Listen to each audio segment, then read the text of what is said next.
Les Chatburn Books, ce sont ces livres dont on a entendu parler et qu'il faudrait sans doute lire si on ne l'a pas encore fait. Ces livres qui nous sont transmis par toute notre culture, par toutes les cultures. Le Chatburn sur un bateau, sur un navire, c'est ce bel appareil par lequel le capitaine donne des instructions très claires, sans ambiguïté, à ses mécaniciens, qui permettent en tout cas de ne commettre jamais d'erreur pour savoir là où on va. Les livres Chatburns, c'est toujours ces livres qui sont présents à nos côtés, notre patrimoine littéraire qui nous permet de savoir où l'on va en sachant d'où l'on vient. Le 4e Chatburn Book dont je vais vous parler, c'est Le Grand Maulne d'Alain Fournier, écrit en 1913.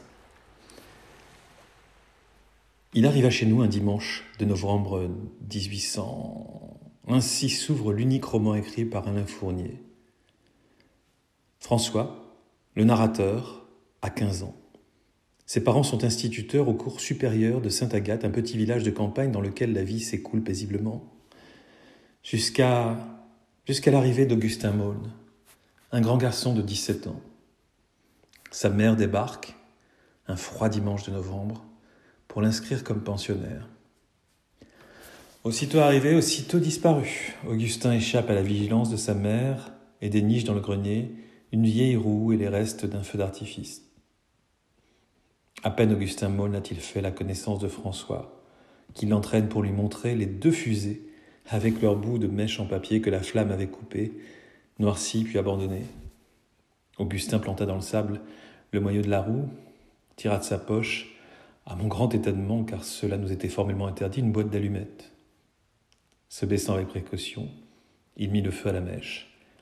Puis, me prenant par la main, il m'entraîna vivement en arrière. Un instant après, ma mère qui sortait sur le pas de la porte avec la mère de Maulne, après avoir débattu et fixé le prix de la pension, vit jaillir sous le préau avec un bruit de soufflet 2 gerbes d'étoiles rouges et blanches, et elle put m'apercevoir, à l'espace d'une seconde, dressé dans la lueur magique, tenant par la main le grand gars nouveau venu et ne branchons pas. Cette fois encore, elle n'osa rien dire. Ces quelques lignes de la fin du 1er chapitre du roman annoncent la suite du livre. L'univers de François, jeune homme timide, solitaire, vivant quasi reclus entre ses 2 instituteurs de parents, est pris par la main, voire en main, par un aîné débrouillard, entreprenant, aventurier. Le fade quotidien dans lequel les adultes négocient le prix d'une pension et les enfants qui respectent les interdits posés par les parents. C'est illuminé grâce au reste d'un feu d'artifice dormant dans un grenier. Au-delà de sa capacité à éclairer un triste dimanche, Augustin manifeste d'entrée toute sa puissance, en réduisant la mère de François, figure tutélaire, au silence. La suite vous entraînera entre rêve et réalité. Vous y découvrirez des personnages fascinants et un domaine mystérieux dans lequel se déroule une fête étrange. Vous y vivrez des disparitions, des réapparitions, des travestissements. Vous y entendrez le serment d'une promesse, le récit d'une trahison, la révélation d'un secret. Le Grand Maulne, ce sont des quêtes qui s'entrecroisent. Celle du grand amour, de l'amitié, du chemin qui mène vers le domaine perdu, mais aussi celle de ce jeune écrivain pour mettre en mots les images, les lieux, les émotions de l'adolescence, les siennes certes, les nôtres aussi. Le Grand Maulne nous offre une palette romanesque aux multiples couleurs. Roman d'adolescence nourri de touches autobiographiques.